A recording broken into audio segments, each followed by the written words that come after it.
तो ये तैयारी में क्या कोई ऐसा डिफिकल्टी आई, कभी लगा क्या चैलेंजेस थे और कैसे आपकी स्ट्रेटेजी रही? चैलेंज सबसे बड़ा ये था कि मैं शुरू से टेक बैकग्राउंड से रही कैसा हूँ। था आपका रिवीजन कब-कब करते थे या नोट्स बनाने पे ध्यान दिए? नहीं? देखिए, अब कोई बोलेगा लक्ष्मीकांत का नोट्स बनाओ तो वो आप नहीं बना सकते, स्पेक्ट्रम के नोट्स आप नहीं बना सकते, you have to study it line by line. फिर से वही repeated TOT formula theory objective test series वाकई में जब तक आप ऑब्जेक्टिव नहीं दिलाएंगे, जब तक टेस्ट सीरीज नहीं दिलाएंगे, तो तैयारी आपकी हमेशा अधूरी रहने हमें ऑनलाइन कोर्स या ऑनलाइन एप्लीकेशन मतलब ऑनलाइन की जा सकती है कि कहीं जाके ही प्रिपरेशन किया सकता है क्या? बिल्कुल आप ऑनलाइन भी प्रिपेयर कर सकते हैं, मैं बिल्कुल इस बात के एकदम फेवर में हूँ, पढ़ना पड़ेगा, सर की क्लासेस से मुझे बहुत हेल्प मिली क्योंकि दोस्तों, सफलता एक दिन में मिलने वाली चीज़ नहीं है। ये कदम दर कदम, धीरे-धीरे और मेहनत, धैर्य और विश्वास के साथ हासिल की जाती है। कभी रास्ते में ठोकर लगता है, कभी हार मानने को मन करता है और कभी-कभार तो ये लगता है कि ये चीज़ हमारे लिए बनी नहीं है, लेकिन फिर भी जो हार मान जाता है वो वहीं रुके रह जाता है और जो डटे रहता है वो वही इतिहास रचता है। आज हमारे साथ ऐसे ही सफलता की एक कहानी है। प्रज्ञा ठाकुर जी मौजूद हैं, जिन्होंने हाल-फिलहाल के आबकारी आरक्षक में ओवरऑल 51 रैंक हासिल किया है और फीमेल कैटेगरी में उनका रैंक 14 है। तो आज जानेंगे उनकी सक्सेस जर्नी किस प्रकार से मेहनत किया। तो ये सिर्फ़ प्रज्ञा जी की कहानी नहीं है, सिर्फ़ उनकी सफलता की कहानी नहीं है, बल्कि ये लाखों युवाओं के लिए एक प्रेरणा बनकर उभरी है। तो आइए जानते हैं, सबसे पहले बहुत-बहुत स्वागत है आपका योगेश ऑनलाइन क्लासेस में। Thank you so much sir. तो पहले तो ये बताइए कैसा फ़ील हो रहा है, घर में कैसा रिएक्शन है? घर वाले सब बहुत खुश हैं और मैं भी पर्सनली बहुत खुश हूँ। मैंने इतना एक्सपेक्ट नहीं किया था, मैंने एक्सपेक्ट किया था कि शायद अंडर 100 में आ जाऊँ, but I am very happy.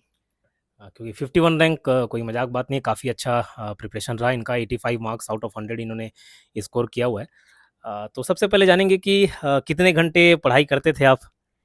मैं सीरियसली बता रही हूँ, जर्नी के शुरुआत में you have to give at least 12 hours a day. With time जब सिलेबस कंप्लीट होने लगता है और जब आपको अंदर से फील होता है कि हाँ आपने 2-3 बार पढ़ लिया है, तो 8 to 9 hours, 7 to 8 hours that would be enough. तो ये गवर्नमेंट जॉब का प्रिपरेशन का ख़्याल कहाँ से आया? क्योंकि अभी आपकी एज शायद 24 है। हाँ, 24 साल की हैं, काफ़ी कम एज में इन्होंने ये मुकाम हासिल किया है। तो कब से आप प्रिपरेशन कर रही हैं? कब से लगा कि इस फ़ील्ड में उतरना चाहिए? लगा तो मुझे बचपन से था, मेरी मम्मी गवर्नमेंट जॉब में और मेरे पापा प्राइवेट में, तो मुझे हमेशा से डिफरेंस दिखा दोनों की लाइफ़स्टाइल में। तो मैं हमेशा अपनी मम्मी के जैसे थोड़ा गवर्नमेंट जॉब में जाना चाहती थी। अच्छा, किस फ़ील्ड में है आपकी मम्मी? मेरी मम्मी टीचर हैं, मिडिल स्कूल समोदा।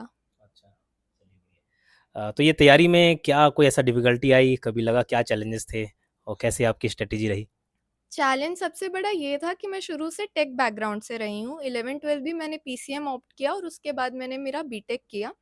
उसके बाद जब मैं आर्ट्स में स्विच हुई तो it was very difficult because the focus was more on memorisation and it got a bit tough with time. पर धीरे-धीरे प्रैक्टिस करते-करते चीज़ें याद होने लगी, तो अब मैं थोड़ी कंफर्टेबल हूँ। और रिवीजन नोट्स कैसा था आपका? रिवीजन कब-कब करते थे या नोट्स बनाने पे ध्यान दिए? नहीं? नोट्स देखिए, अब कोई बोलेगा लक्ष्मीकांत का नोट्स बनाओ तो वो आप नहीं बना सकते, स्पेक्ट्रम के नोट्स आप नहीं बना सकते, you have to study it line by line. तो नोट्स तो उतना नहीं, पर रिवीजन हाँ, जब रिवीजन करना है तब आपको जो भी बुक है वो पढ़नी है, उसके बाद आपको पीवाईक्यूज लगाने हैं। तो रिवीजन हमेशा कंप्लीट होता है, एक बार पीवाईक्यू लगाने से नहीं होगा, विद टाइम पीवाईक्यूज आपको याद हो जाने चाहिए, ये मेरा मानना है। खैर, फिर से वही repeated TOT formula theory objective test series वाकई में जब तक आप ऑब्जेक्टिव नहीं दिलाएंगे, जब तक टेस्ट सीरीज नहीं दिलाएंगे, तो तैयारी आपकी हमेशा अधूरी रहने वाली है। अच्छा, जो अभी के जो जितने भी लोग आपको देख रहे हैं ऑनलाइन, उनके लिए क्या संदेश रहेगा, किस तरीके से पढ़ाई करनी चाहिए, कैसा कंसिस्टेंसी मेंटेन करें? क्योंकि ये खेल कंसिस्टेंसी का है। अच्छे अच्छे पढ़ने वाले आते हैं स्टूडेंट, बट कहीं ना कहीं वो हार मान जाते हैं। तो कैसे कंसिस्टेंसी मेंटेन रखें? कंसिस्टेंसी मेंटेन करने के लिए पहले आपको अपने पर्सनल इमोशंस को साइड लगाना पड़ेगा। मतलब जितने भी डिस्ट्रैक्शंस हैं। हाँ, जो भी डिस्ट्रैक्शंस हैं। मैं जब बिलासपुर में थी वहाँ मेरे दोस्त भी नहीं थे, 2-3 बस पीजी के लोगों से मेरी बात होती थी और किसी से मैं कभी बात नहीं करती थी। थोड़ा चैलेंजिंग था क्योंकि मैं एक्सट्रोवर्ट रही हूँ तो मुझे आदत थी दोस्तों के साथ रहने की, पर विद टाइम ये सब आपको थोड़ा सैक्रिफाइस करना पड़ेगा। मेन फोकस स्टडीज़ पे होना चाहिए एटलीस्ट शुरू के 2 साल। जब तक सक्सेस नहीं मिल जाता तब तक पर्सनल डिस्ट्रैक्शंस अवॉइड करने होते हैं, ये प्रज्ञा मैम का कथन है। और कोई ऐसा सब्जेक्ट जो आपको डिफ़िकल्ट लगा हो, जैसे खैर आप टेक्निकल बैकग्राउंड के हैं बोले, हुँ। कोई सब्जेक्ट डिफ़िकल्ट लगा हो और फिर ओवरकम किया हो ऐसा कोई डिफ़िकल्ट टॉपिक? इकोनॉमिक्स, इकोनॉमिक्स मुझे आज तक, अगर मैं इकोनॉमिक्स का पेपर देखती हूँ तो अनटिल एंड अनलेस बहुत बेसिक चीज़ें हैं, जीडीपी, जीएनपी, वो थोड़ा मुझे अभी भी डिफ़िकल्ट लगता है, पर एमसीक्यूज़ लगा-लगा के थोड़ा मैंने उसको कवर किया। और सीजी के एग्ज़ाम्स में इकोनॉमिक्स, तो इकोनॉमिक सर्वे आपसे पूछ लेंगे तो आप रट लीजिए, तो वो अच्छा है। पर ऐसे इकोनॉमिक्स मुझे टफ़ लगा, पर पढ़ते-पढ़ते, यूट्यूब में देखते-देखते बेसिक हो गया। खैर यूट्यूब से एक मन में सवाल आया कि कल आपसे जब बातचीत हो रही थी, जी, यूट्यूब में आप खैर हॉस्टल वार्डन के समय से प्लेलिस्ट जी। देख रहे थे, तो कई बार बच्चे के मन में रहता है कि अब घर बैठे तैयारी की जा सकती है कि नहीं, यूट्यूब कैसा प्लेटफ़ॉर्म है? ऑनलाइन कोर्स या ऑनलाइन एप्लीकेशन, मतलब ऑनलाइन की जा सकती है कि कहीं जाके ही प्रिपरेशन किया सकता है? क्या लगता है? बिल्कुल, आप ऑनलाइन भी प्रिपेयर कर सकते हैं, मैं बिल्कुल इस बात के एकदम फ़ेवर में हूँ। और मैं ये मानती हूँ कि जैसा मैंने देखा है लोगों को, अगर आपको मैथ्स आता है वो बहुत अच्छी बात है, लेकिन व्यापम का जो मैथ्स है वो थोड़ा अलग है, तो उसके लिए आपको वापस से थोड़ा बेसिक से आपको प्रिपेयर करना चाहिए, आप उसको इग्नोर नहीं कर सकते। 30 मार्क्स के क्वेश्चंस थे शायद हॉस्टल वार्डन हॉस्टल में। वार्डन, हाँ। हाँ, उस तरीके का अगर वो मार्क डिस्ट्रीब्यूशन है, तो आपको मैथ शुरू से पढ़ना पड़ेगा। सर की क्लासेस से मुझे बहुत हेल्प मिली, क्योंकि यूजुअली जब मैं पढ़ती थी तो कैलकुलस था और कॉलेज में अप्लाइड मैथमेटिक्स था, तो मेरा टच हट चुका था उन हुँ। चीज़ों से। तो वापस ज्योमेट्री अगर कोई मुझसे पूछे, मुझे नहीं पता था उतना, तो मैंने वापस से पढ़ाई की, और मैं सबको यही सजेस्ट करूँगी कि आप कोई भी सब्जेक्ट को इग्नोर मत कीजिए। क्योंकि देखिए आज से अगर 6-7 साल पहले मैं जाऊँ जब मैंने अपनी जर्नी स्टार्ट की थी, उस समय 70% मार्क्स यानी कि 150 में अगर आप 105 लाते तो आप टॉपर के कैटेगरी में होते थे, टॉप 10 में आपका नाम आ जाता था।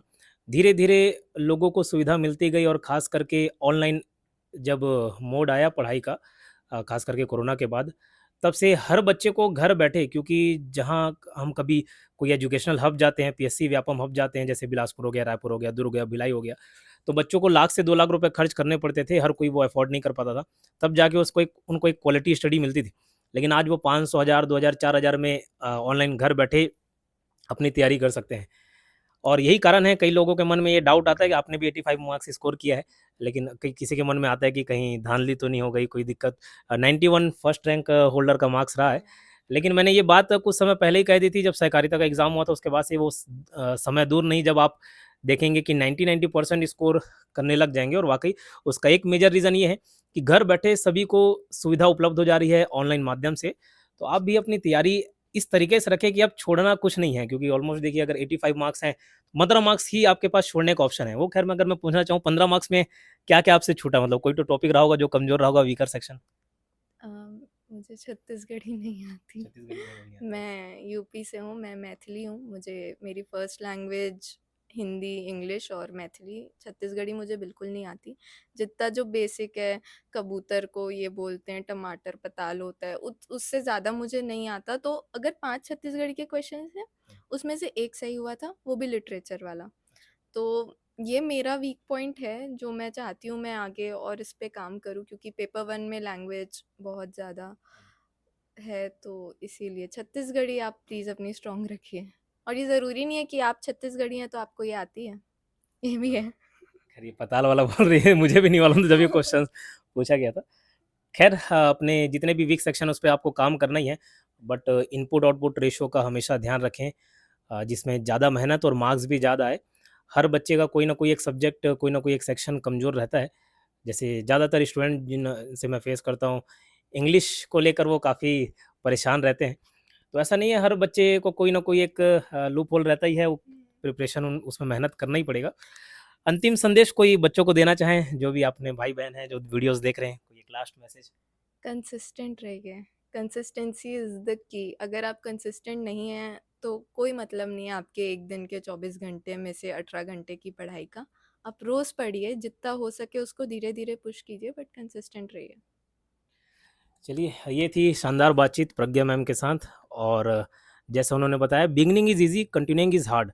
हम शुरुआत तो कर देते हैं जोश-जोश में, बट निरंतरता जो है, कंसिस्टेंसी जो है, वो एक मुश्किल चीज़ है और उसी को बनाकर रखना है।